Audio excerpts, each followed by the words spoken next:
गुरुर्ब्रह्मा गुरुर्विष्णु गुरुर्देवो महेश्वरा गुरुर्साक्षात् परब्रह्म तस्मै श्रीगुरवे नमः।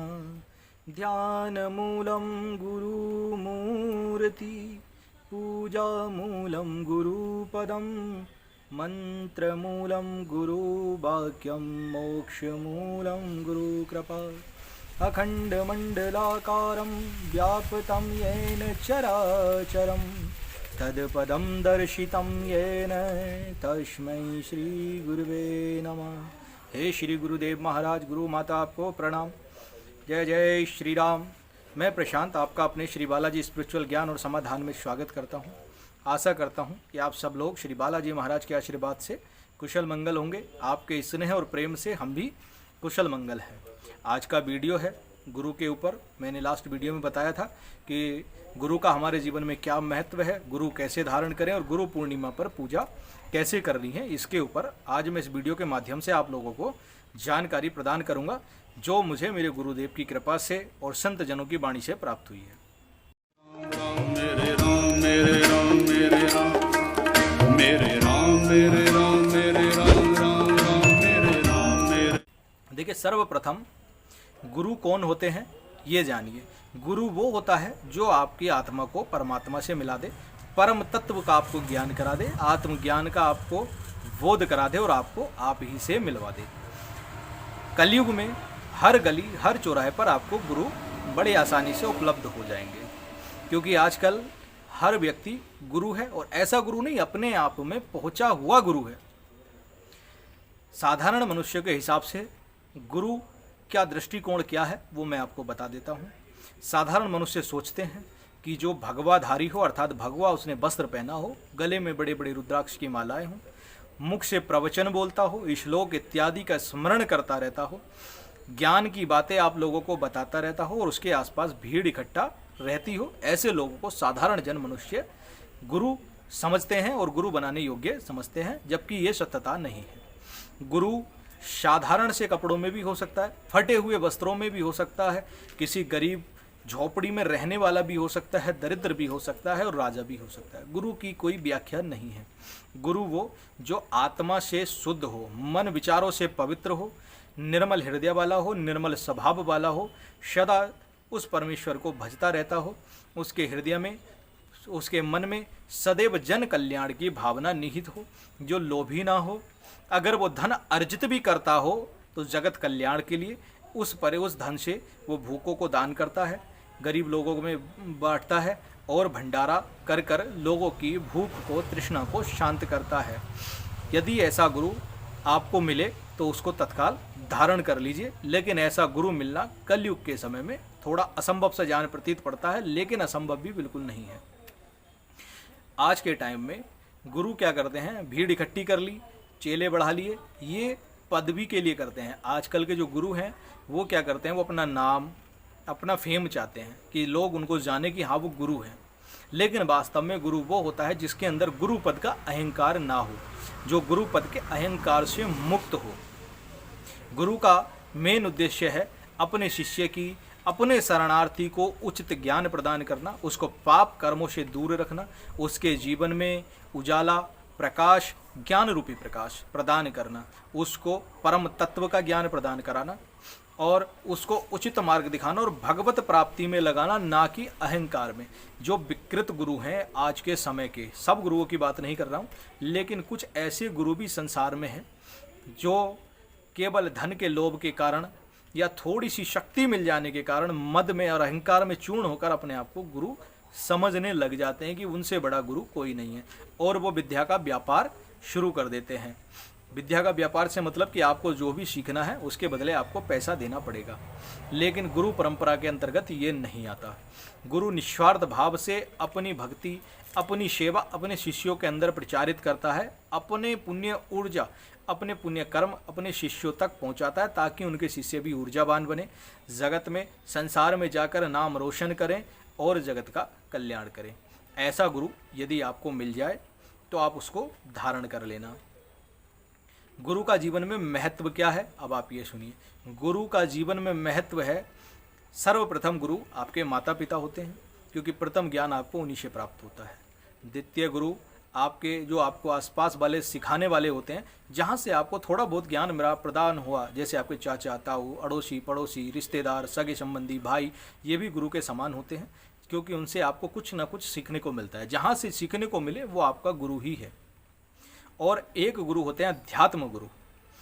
अध्यात्म गुरु जो आपको ईश्वर की तरफ ले जाते हैं, और एक गुरु होते हैं जो आपको संसारिक बोध कराते हैं, जैसे आपको स्कूल में पढ़ाते हैं, कॉलेजों में पढ़ाते हैं, है ना, वो होते हैं आध्यात्मिक वो संसारिक गुरु। संसारिक मतलब आपको धन उत्सर्जन करने के लिए, आपको नौकरी के लिए, आपके परिवार को आपको कुछ बनाने के उद्देश्य से वो आपको शिक्षा देते हैं कि आप पढ़ लिख कर इस समाज में कुछ बन जाए, अपने परिवार का भरण पोषण करें। वो होते हैं गुरु। और एक गुरु होते हैं अध्यात्म गुरु, जो आपकी आत्मा को परमात्मा से जोड़ने का काम करते हैं, आपको अध्यात्म से जोड़ेंगे, आपको वेद पुराण इत्यादि की आपको चर्चाएँ करेंगे, उसके बारे में आपको बताएंगे।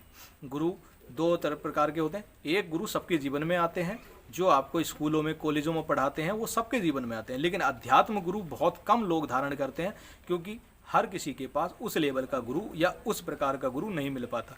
अब हम क्या करते हैं, आस पड़ोस में जो भी प्रवचन देने वाला व्यक्ति होता है उसको गुरु धारण कर लेते हैं, उसके कर्म उसके भोग जाने बिना कि उसके कर्म क्या है, उसका भोग क्या है, उसका गुरु पदवी पर बैठने का उद्देश्य क्या है। ठीक है ना।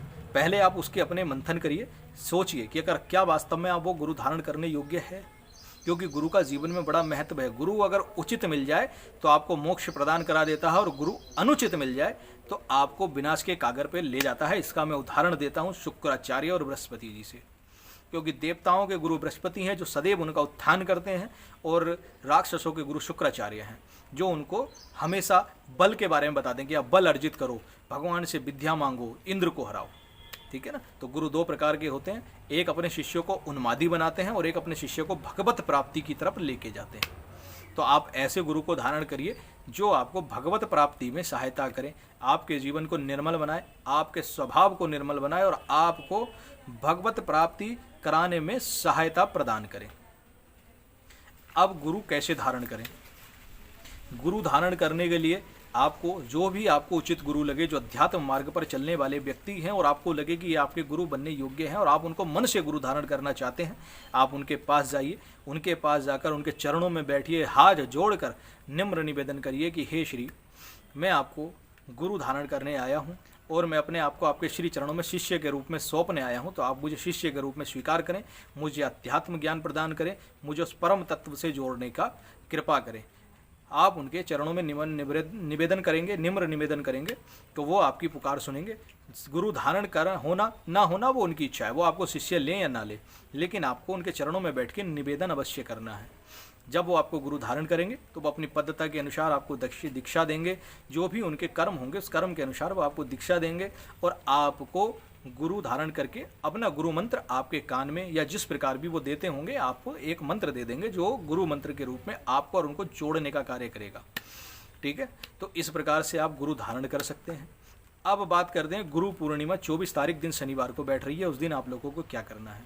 जिन व्यक्तियों के गुरु हैं वो यथासंभव गुरु की पूजा करने पहुँचे, समय निकालकर गुरु की पूजा करने अवश्य पहुँचे, क्योंकि इस दिन गुरु का महत्व होता है और गुरु की पूजा करनी चाहिए। अगर आपको भगवत प्राप्ति चाहिए और ईश्वर की कृपा चाहिए तो 24 तारीख गुरु पूर्णिमा के दिन मिठाई, यथासंभव मिठाई ले लें, 5 प्रकार के वस्त्र ले लें, यानी पंच वस्त्र उनको बोला जाता है, जिसमें धोती, कुर्ता, बनियान, ठीक है, नेकर और आपका अंग वस्त्र होता है जो गुरु को दिए जाते हैं। और यथासंभव उस पर दक्षिणा रखें। दक्षिणा में आप 1 रुपया, 2 रुपये, 1 लाख, 2 लाख, जो भी जितनी आपकी सामर्थ्य है और अपनी श्रद्धा से आप गुरु के चरणों में अर्पण करना चाह रहे हैं, क्योंकि गुरु अपने मुख से कभी कुछ नहीं मांगता। जो सच्चा गुरु होगा वो अपने चरण आपसे कुछ नहीं मांगेगा, आपकी जितनी सामर्थ्य हो उस सामर्थ्य के हिसाब से आप दीजिए, लेकिन सामर्थ्य के हिसाब से देना है। आप इस बात को भी समझिए। ये नहीं होता कि आप केवल भार उतारने जा रहे हैं कि 10 रुपये उठाए और गुरु को दे दिए। यदि आप सामर्थ्यवान हैं, अगर आप 1 लाख रुपए देने का सामर्थ्यता रखते हैं तो आपको 1 लाख ही देना चाहिए, क्योंकि सामर्थ्यता के ऊपर बात होती है। आपके मन से जो गुरु के लिए प्रेरणा है उस प्रेरणा के लिए, क्योंकि 1 लाख 2 लाख भी आपके लिए ज़्यादा बड़ी बात नहीं है अगर आप सामर्थ्यवान हैं, क्योंकि उस गुरु का दिया हुआ ही आपको सब कुछ है। वो परब्रह्म है और आपको उचित ज्ञान दे रहा है। लेकिन ऐसा भी नहीं है कि 1 लाख रुपये देने, जितना आपकी उचित है, जितना आपका मन कहे भैया, मेरे कहने से मत देना, जितना आपका मन कहे उस हिसाब से आप अपने अपने गुरुओं को दक्षिणा प्रदान करना। कि आप सोचो गुरु जी ने या इन्होंने बोल दिया वीडियो पे तो हमें 1 लाख ही देने, नहीं, जितना आपकी आत्मा देना स्वीकार करे, क्योंकि आत्मा मार के, मन मार करके अगर आप दक्षिणा दे रहे हैं तो वो स्वीकार नहीं होती है। गुरु को मन से और भाव से दक्षिणा दी जाती है। आप अपने मन से और भाव से दीजिए और आप अपने आप को तोलिए कि आप किस सामर्थ्यता में आते हैं, आप कितना दे सकते हैं, उस हिसाब से दीजिए। गुरु के आश्रम जाइए, चरण वंदना करिए, उनके चरणों को जल से धोइए, उसमें पुष्प अर्पण करिए, उनकी आरती उतारिए, उनको दक्षिणा और वस्त्र प्रदान कीजिए और नैवेद्य का भोग उन्हें प्रदान कीजिए और गुरु के चरण पकड़ के वंदना करके और उनसे विनती करिए कि अपनी कृपा सदा इसी प्रकार मुझ पर बनाए रखें। आपका जीवन में कभी अहित नहीं होगा। गुरु प्राप्ति से बड़े संकट, बड़े से बड़ी विपत्ति टल जाती है। अगर गुरु आपके ऊपर प्रसन्न हो जाए तो आपके समस्त बाधाओं को दूर कर देता है और गुरु वाणी को ईश्वर भी नहीं डालता है। गुरु के वचनों पर यकीन करिए, गुरु के वचनों पर आंख बंद करके विश्वास करिए, संदेह मत करिए, संशय मत करिए, गुरु की निंदा मत करिए, गुरु की निंदा मत सुनिए, तब तो आप एक उचित शिष्य बनने योग्य हो। गुरु पूर्णिमा पर अपने गुरु को धन्यवाद प्रदान करें। जो लोग दूर हैं या आश्रम तक नहीं जा सकते या अपने गुरु के पास तक नहीं जा सकते, वो जिस किसी भी माध्यम से हो गुरु तक दक्षिणा प्रदान कर दे। गुरु को इस दिन भेंट स्वरूप कुछ ना कुछ प्रदान करना चाहिए। गुरु दक्षिणा आपको देनी चाहिए, उनके चरणों में अपना प्रेम स्नेह गुरु दक्षिणा के रूप में आपको पहुंचाना चाहिए। इस प्रकार आप ये सब करिए और उम्मीद करता हूँ मेरी दी हुई जानकारी आपको पसंद आई होगी और मेरी दी हुई जानकारी से अगर आपको ठेस पहुँची हो तो उसके लिए मैं हाथ जोड़कर क्षमा प्रार्थी हूँ और आशा करता हूँ कि आप मेरे चैनल को सब्सक्राइब करेंगे, पास आए बेल आइकन को दबा देंगे। बहुत से लोग वीडियो देख लेते हैं लेकिन चैनल सब्सक्राइब नहीं करते, उन सबसे हाथ जोड़ के निवेदन है अधिक से अधिक सब्सक्राइब करें, अधिक से अधिक लाइक करें और कम से कम अपना जो भी विचार हैं कमेंट के माध्यम से हमें भेजते रहें। हमें वीडियो बनाने के बाद आपके कमेंट का एक सहारा होता है कि हमें भी एक ज्ञान प्राप्त होता है कि हमने जो बोला सही बोला या कहीं त्रुटि तो नहीं थी, है ना। तो आप हमें अपने विचार कमेंट के माध्यम से बताते रहें और भगवान श्री राम से, श्री बालाजी महाराज के चरणों में आप सबके लिए प्रार्थना करता हूँ कि वो आप पर अपनी कृपा दृष्टि बरसाएं और आपके संकट कटें और आपके घर में सुख समृद्धि का वास हो। जय श्री राम, जय श्री बालाजी महाराज, जय गुरु।